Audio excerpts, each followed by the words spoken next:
नमस्कार मित्रों, है आप सभी का शौक क्लासेज में। मैं रामा दीक्षित आपके लिए लेकर आई हूँ तुलसी का श्री रामचरितमानस के बालकांड की व्याख्या।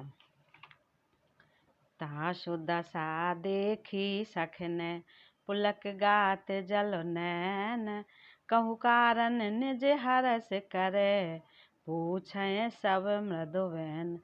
सखियों ने उसकी दशा देखी कि उसका शरीर पुलकित है और नेत्रों में जल भरा है। सब कोमल वाणी से पूछने लगी कि अपनी प्रसन्नता का कारण बता। देखन बाग कुंवर दोए आए, भय किशोर सब भांति सुहाए। श्याम गौर के में कहूँ बखानी, गिरा अनयन नयन बिनु बानी। उसने कहा, दो राजकुमार बाग देखने आए हैं, किशोर अवस्था के हैं और सब प्रकार से सुंदर हैं। वे सांवले और गोरे रंग के हैं। उनके सौंदर्य को मैं कैसे बखान कर कहूँ। बाणी बिना नेत्र की है और नेत्रों के बाणी नहीं है। सुन हर्षि सब सखी सयानी, सियहियात उत कंठा जानी। एक कहे नप सुत तेई आली, सुने जे मुन संग आए काली। यह सुनकर और सीता जी के हृदय में बड़ी उत्कंठा जानकर सब सयानी सखियां प्रसन्न हुई। तब एक सखी कहने लगी, हे सखी, ये वही राजकुमार हैं जो सुना है कि कल विश्वामित्र मुनि के साथ आए हैं, जिन्हें निज रूप मोहनी डारी। कीन्ह शोभस नगर नर नारी, भरनत छब जहाँ ता सब लोगु, अवश्य देखे हैं देखन जोगु। और जिन्होंने अपने रूप की मोहनी डालकर नगर के स्त्री पुरुषों को अपने वश में कर लिया, जहाँ तहाँ सब लोग उन्हीं की छवि का वर्णन कर रहे हैं। अवश्य चलकर उन्हें देखना चाहिए, वे देखने ही योग्य हैं। तासु वचन अत सियहि सुहाने, दरस लाग लोचन अकुलान। चली अग्र कर पिय सख सोई, प्रीत पुरातन लखै न कोई। उनके वचन सीता जी को अत्यंत ही प्रिय लगे और दर्शन के लिए उनके नेत्र आकुला उठे। उसी प्यारी सखी को आगे करके सीता जी चली। पुरानी प्रीत को कोई लख नहीं पाता। सुमिर सिय नारद वचन, उपजी प्रीत पुनीत। चकित बिलोकत सकल दिश, जन से सुमरगी सभीत। नारद जी के वचनों को स्मरण करके सीता जी के मन में पवित्र प्रीत उत्पन्न हुई। वे चकित होकर सब ओर इस तरह देख रही हैं मानो डरी हुई मृग छौनी इधर उधर देख रही हो। कंकन किंकन नूपुर धुन सुन, कहत लखन सन राम हृदय गुण। मानहु मदन दुंदुबी दीनी, मन सबे सुबे जय काकिनी। कंकड़ हाथों के कड़े, करधनी और पायजेब के शब्द सुनकर श्री राम जी हृदय में विचार कर लक्ष्मण से कहते हैं, यह धुन ऐसी आ रही है मानो कामदेव ने विश्व को जीतने का संकल्प करके डंके पर चोट मारी है। अस कहे फिर चितए तेहि ओरा, सिय मुख सस भय नयन चकोरा। भय बिलोचन चारो अचंचल, मनो सकुच निमित जे दिगंचल। ऐसा कहकर श्री राम जी ने फिरकर उस ओर देखा। श्री सीता जी के मुख रूपी चंद्रमा को निहारने के लिए उनके नेत्र चकोर बन गए, सुंदर नेत्र स्थिर हो गए, टक टकी लग गई, मानो जिम जनक जी के पूर्वज ने जिनका सबकी पलकों में निवास माना गया है। लड़की दामाद के मिलन प्रसंग को देखना उचित नहीं। इस भाव से सकचाकर पलकें छोड़ दी, पलकों में रहना छोड़ दिया, जिससे पलकों का गिरना रुक गया। देख सी शोभा सुख पावा, हृदय सराहत बचन नावा। जनु बिरंच सब निज निपुनाई, बिरच विश्व कहाँ प्रगट दिखाई। सीता जी की शोभा देखकर श्री राम जी ने बड़ा सुख पाया। हृदय में वे उसकी सराहना करते हैं, किंतु मुख से वचन नहीं निकलते। यह शोभा ऐसी अनुपम है, मानो ब्रह्मा ने अपनी सारी निपुणता को मूर्तवान कर संसार को प्रकट करके दिखा दिया हो। सुंदरता कौन सुंदर करई, छव ग्रह दीप शिखा जनु बरई। सब उपमा कब रहे जुठारी, जई पट तरहु विदेह कुमारी। यह सीता जी की शोभा सुंदरता को ही सुंदर करने वाली है। वह ऐसी मालूम होती है मानो सुंदरता रूपी घर में दीपक की लौ जल रही हो। अब तक सुंदरता रूपी भवन में अंधेरा था, वह भवन मानो सीता जी की सुंदरता रूपी दीप शिखा को पाकर जगमगा उठा है, पहले से भी अधिक सुंदर हो गया है। सारी उपमाओं को तो कवियों ने जूठा कर रखा है। मैं जनक नंदिनी श्री सीता जी की किससे उपमा दूं। सिय शोभा हिय वरन प्रभु, सिय शोभा हिय वरन प्रभु। आपन दशा विचार, बोले सुच मन अनुज सने, वचन समय अनुसार। इस प्रकार हृदय में सीता जी की शोभा का वर्णन करके और अपनी दशा को विचार कर प्रभु श्री रामचंद्र जी पवित्र मन से अपना छोटे भाई लक्ष्मण से समयानुकूल वचन बोले। तात जनक तनया यह सोई, धनुष यज्ञ जेहि कारण होई। पूजन गौर सखी लय आई, करत प्रकाश फिरै फुलवाई। हे तात, यह वही जनक जी की कन्या है जिसके लिए धनुष यज्ञ हो रहा है। सखियां इसे गौरी पूजन के लिए ले आई हैं।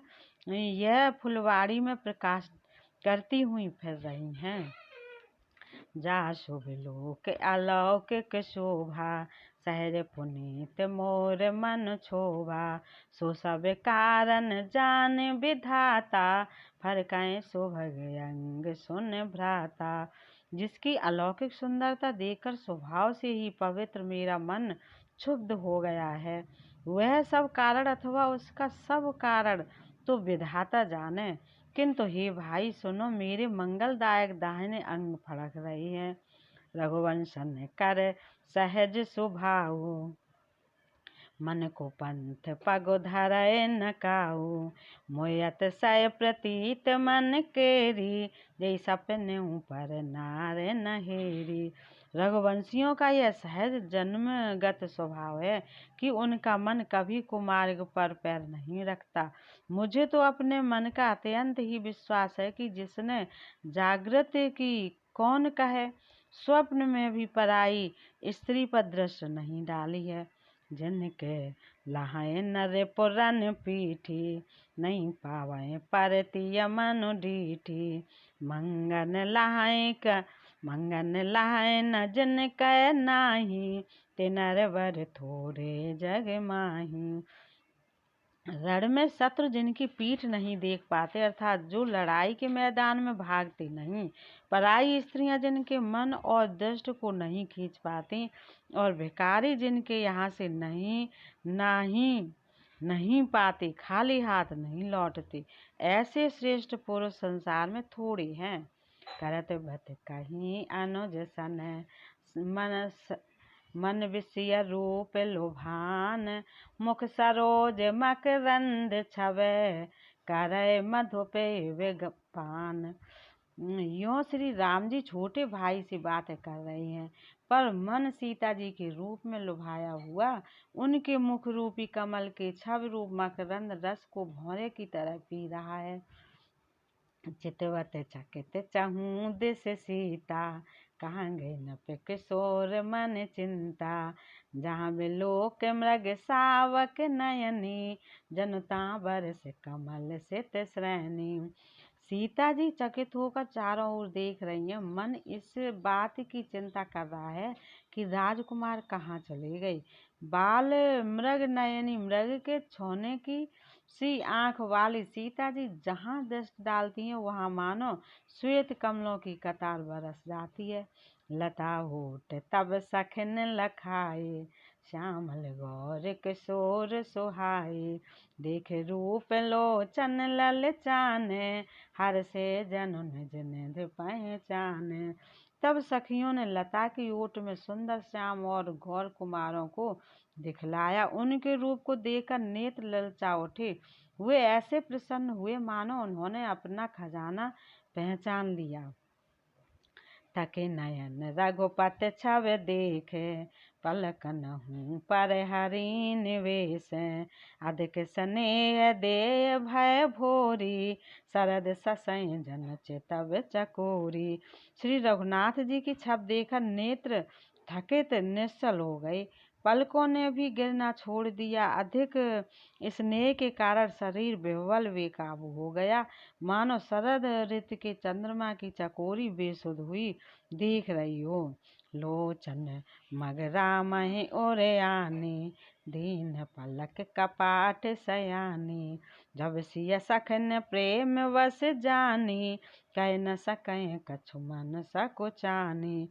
नेत्रों के रास्ते श्री राम जी को हृदय में लाकर चतुर शिरोमणि जानकी जी ने पलकों के किवाड़ लगा दिए, अर्थात नेत्र मूंद कर उनका ध्यान करने लगे। जब सखियों ने सीता जी को प्रेम के बस जाना, तब वे मन में सकुचा गईं, कुछ कह नहीं सकती थीं। लता भवन तैं प्रगट भय, ते अवसर दो भाय। निकष जन जुग बिमल विधो, जलद पटल बिल गाय। उसी समय दोनों भाई लता भवन कुंज में से प्रकट हुए, मानो दो निर्मल चंद्रमा बादलों के पर्दे को हटाकर निकले हों। शोभा शिव सुभग दो बीरा, नील पीत जल जाभ शरीरा। मोर पंख सिर सोहत नीके, गुच्छ बीच बिच कुसुम कली के। दोनों सुंदर भाई शोभा की सीमा है। उनके शरीर की आभा नीले और पीले कमल की सी है। सिर पर सुंदर मोर पंख सुशोभित है। उनके बीच बीच में फूलों की कलियों के गुच्छे लगे हैं। भाल तिलक सम बिंदु सुहाए, श्रवण सुभग भूषण छब छाए। विकट भ्रकुट कच घूंघर बारे, नव सरोज लोचन रत नारे। माथे पर तिलक और पसीने की बूंदें शोभायमान है। कानों में सुंदर भूषणों की छप छाई है। टेढ़ी भौएं और घुंघराले बाल हैं। नए लाल कमल के समान रत नारी लाल नेत्र हैं। चारु चुक नासिका कपोला, हास विलास लेत मन मोला। मुख छब कहे न जाय मोह पाई, जो बिलोक बहु काम लजाई। ठोड़ी नाक और गाल बड़ी सुंदर हैं और हंसी की शोभा मन को मोल लिए लेती है। मुख की छब तो मुझसे कही ही नहीं जाती, जिसे देखकर बहुत से कामदेव लजा जाते हैं। और मन माल कंब कल गीवा, काम कलब कर भुज बल सीवा। सुमन समेत बाम कर दोना, सांवर कुंवर सखी सुठ लोना। बच्चा स्थल पर मणियों की माला है। शंख के सदृश सुंदर गला है। कामदेव के हाथी के बच्चे की सूंड के समान उतार चढ़ाव वाली वह कोमल भुजाएं हैं, जो बल की सीमा है। जिनके बाएं हाथ में फूलों सहित दोना है। हे सखी, वह श्यामला कुंवर तो बहुत ही सलोना है। के हर कटपट पीत घर, कि हर कटपट पीत धर। सुषमा शील निधान, देख भान कुलभूषण है। बिसरा सखन अपान। सिंह की सी पतली लचीली कमर वाले पीताम्बर धारण किए हुए शोभा और शील के भंडार सूर्य कुल के भूषण श्री रामचंद्र जी को देखकर सखियां अपने आप को भूल गईं। धर धीरज एक आल सयानी, सीता सन बोली गह पानी। बहुर गौर कर ध्यान करे, भूप किशोर देख किन लेहु। एक चतुर सखी धीरज धरकर हाथ पकड़कर सीता जी से बोली, गिरिजा जी का ध्यान फिर कर लेना। इस समय राजकुमार को क्यों नहीं देख लेती। सकुच से तब नयन उघारे, सन्मुख दो रघु सिंह निहारे, नख सिख देख राम कै शोभा, सुमिर पिता पनु मनु अति क्षोभा। तब सीता जी ने सकचाकर नेत्र खोले और रघुकुल के दोनों सिंहों को अपने सामने खड़े देखा। नख से शिखा तक श्री राम जी की शोभा देखकर और फिर पिता का प्रण याद करके उनका मन बहुत क्षुब्ध हो गया। परवश सखन लखी जब सीता, भयो गहुर सब कहाँ सभीता, पुण्य आओ यही बिरिया काली, अस कह मन बेहसी एक आली। जब सखियों ने सीता जी को परवश प्रेम के बस देखा तब सब भयभीत होकर कहने लगी, बड़ी देर हो गई, अब चलना चाहिए, कल इसी समय फिर आएंगी। ऐसा कहकर एक सखी मन में हंसी। घोड़े घिरा सुन सियस कुचाने, भयो विलम्ब माँ तो भय माने, धरवड़ धीर राम उर आने, फिर अपन पौंप तो बस जाने। सखी की यह रहस्य भरी वाणी सुनकर सीता जी सकचा गई। देर हो गई जान उन्हें माता का भय लगा। बहुत धीरज धर कर वे श्री रामचंद्र जी को हृदय में ले आई और उनका ध्यान करती हुई अपने को पिता के अधीन जानकर लौट चली। देखन में सिमरग बेहग तरो, फिर बहोर बहोर, निरख निरख रघुबीर छवे, बाढ़ प्रीत न थोर। मृग पक्षी और वृक्षों को देखने के बहाने सीता जी बार बार घूम जाती हैं और श्री राम जी की छवि देख देख कर उनका प्रेम कम नहीं बढ़ रहा है, अर्थात बहुत ही बढ़ता जाता है।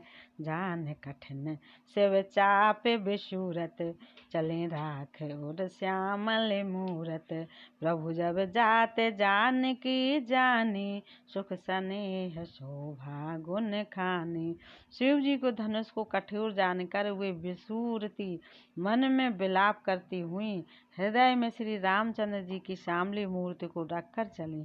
शिव जी के धनुष की कठोरता का स्मरण आने से उन्हें चिंता होती थी कि ये सुकुमार रघुनाथ जी उसे कैसे तोड़ेंगे। पिता के प्रण की स्मृति से उनके हृदय में क्षोभ था, इसलिए मन में विलाप करने लगी। प्रेम बस से ऐश्वर्य की विस्मृत हो जाने से ही ऐसा हुआ।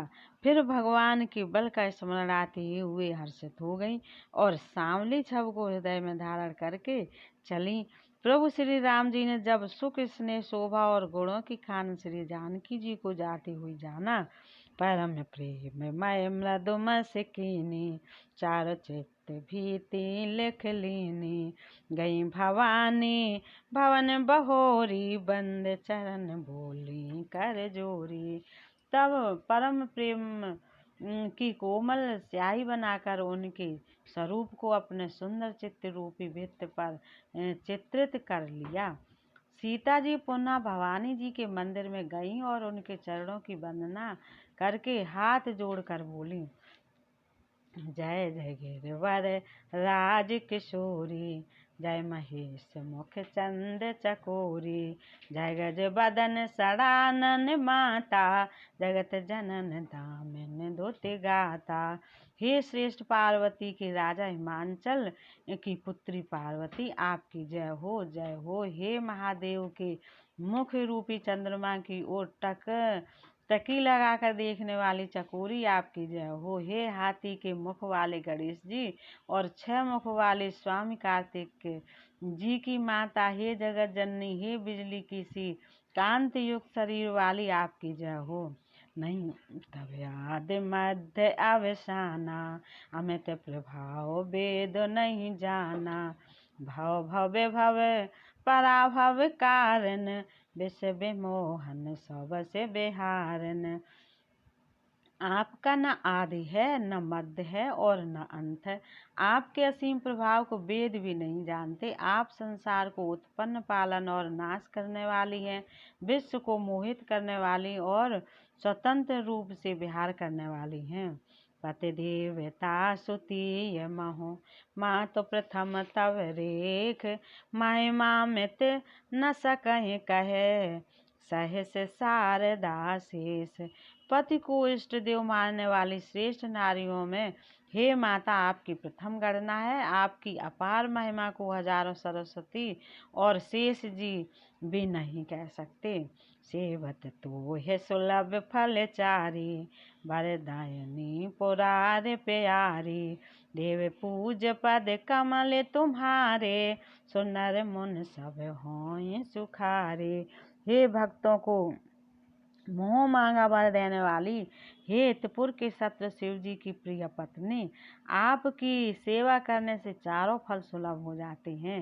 हे देवी आपके चरण कमलों की पूजा करके देवता मनुष्य और मुन सभी सुखी हो जाते हैं।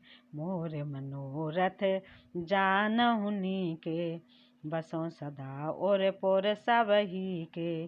किन्हु प्रगट न कारण ते ही, अस कै चरण गहे वै देही। मेरे मनोरथ को आप भली भांति जानती हैं, क्योंकि आप सदा सबके हृदय रूपी नगरी में निवास करती हैं। इसी कारण मैंने उसको प्रकट नहीं किया। ऐसा कहकर जानकी जी ने उनके चरण पकड़ लिए। विनय प्रेम बस भई भवानी, खसी माल मूरत मुस्कानी। सादर सिय प्रसाद सिर धरेऊ, बोली गौर हरस हिय भरेऊ। गिरिजा जी सीता जी के विनय और प्रेम के बस में हो गई। उनके गले की माला खिसक पड़ी और मूर्त मुस्कुराई। सीता जी ने आदर पूर्वक उस प्रसाद माला को सिर पर धारण किया। गौरी जी का हृदय हर्ष से भर गया और वे बोली, सुन सिय सत्य आशीष हमारी, पूजय मन कामना तुम्हारी।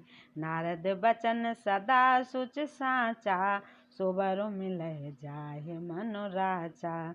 हे सीता हमारी सच्ची आशीष सुनो, तुम्हारी मनोकामना पूरी होगी। नारद जी का वचन सदा पवित्र, संशय भ्रम आदि दोषों से रहित और सत्य है। जिसमें तुम्हारा मन अनुरक्त हो गया है वही वर तुमको मिलेगा। मनु जाहि राचेऊ, मिलहि सोबर सहज सुंदर। सांवरो करो निधान सुजानशील, स्नेहु जानति रावरो। यही भांति गौर आशीष सुन सिय, सहित ही हर सिंह अली। तुलसी भवान पूज पुन पुन, मुदित मन मंदिर चलियूं। जिसमें तुम्हारा मन अनुरक्त हो गया है वही स्वभाव से ही सुंदर श्यामला वर श्री रामचंद्र जी तुमको मिलेगा। वह दया का खजाना और सुजान सर्वज्ञ है, तुम्हारे शील और स्नेह को जानता है।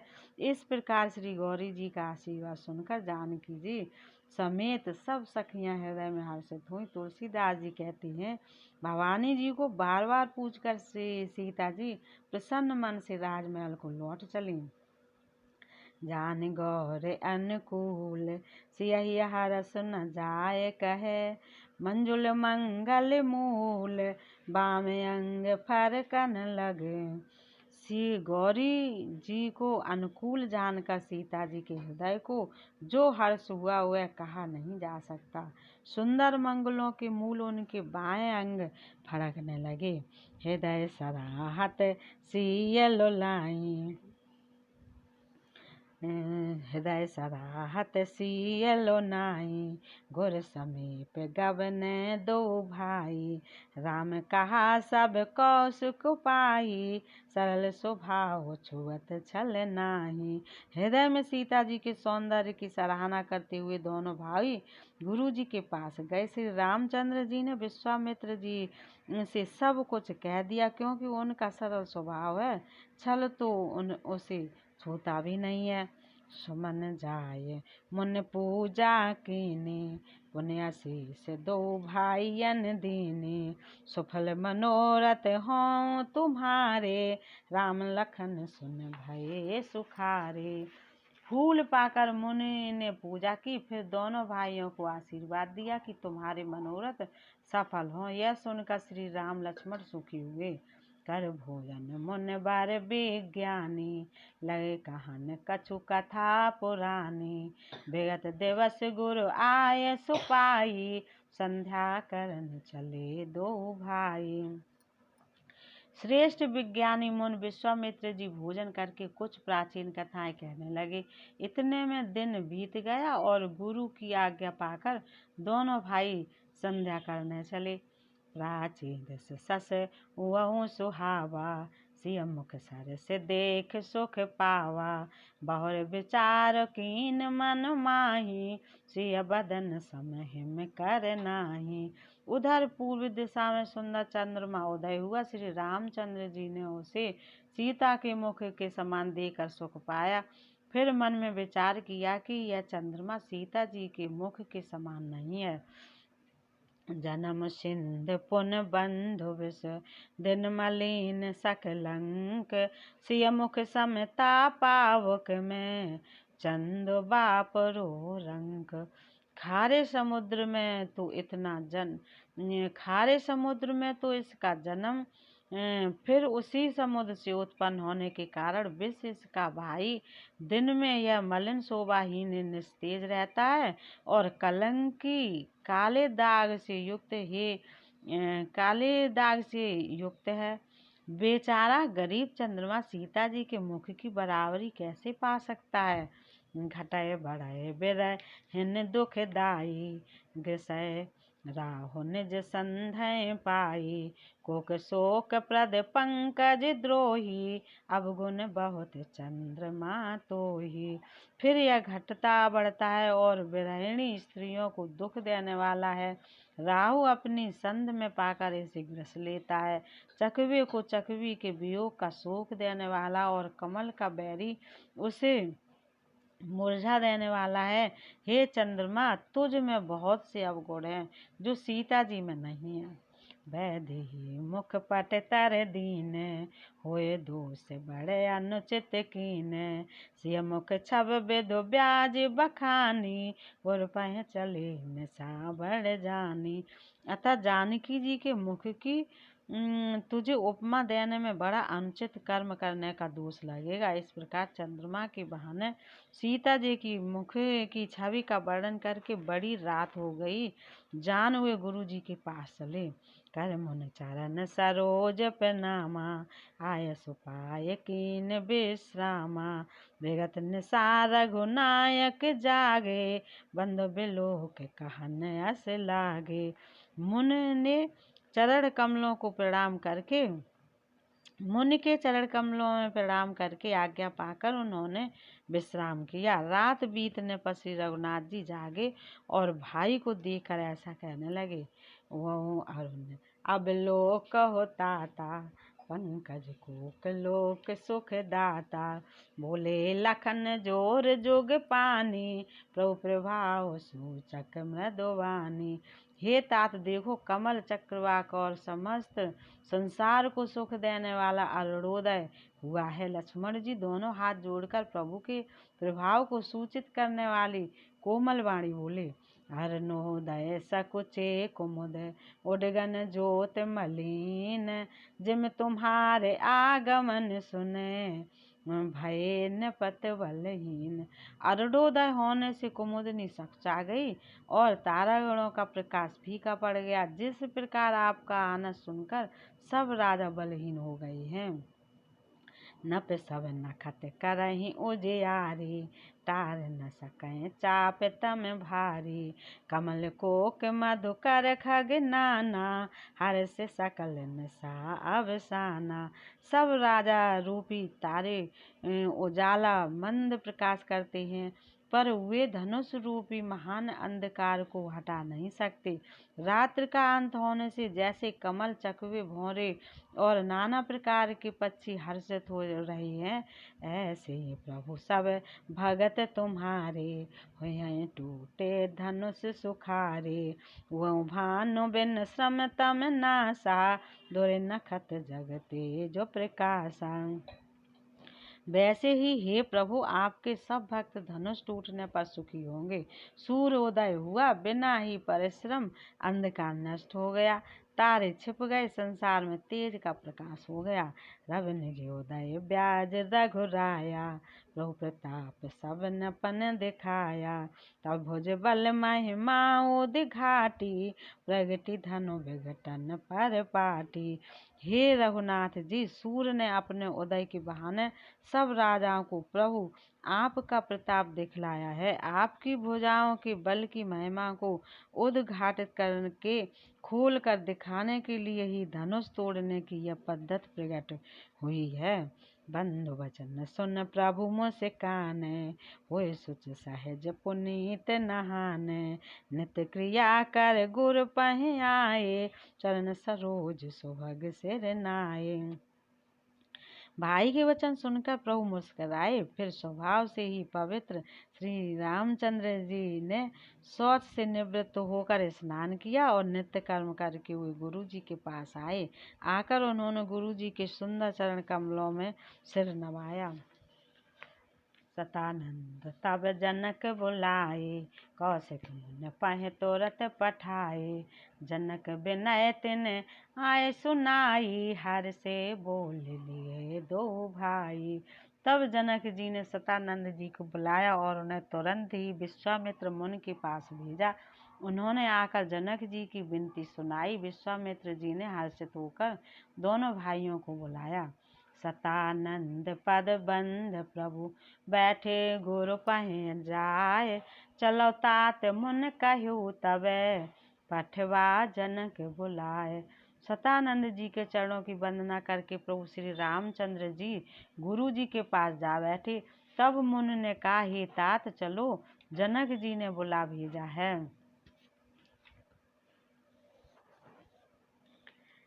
ये वीडियो आपको कैसी लगी बतलाइएगा और आने वाली वीडियो के लिए चैनल को सब्सक्राइब ज़रूर करें। नमस्कार।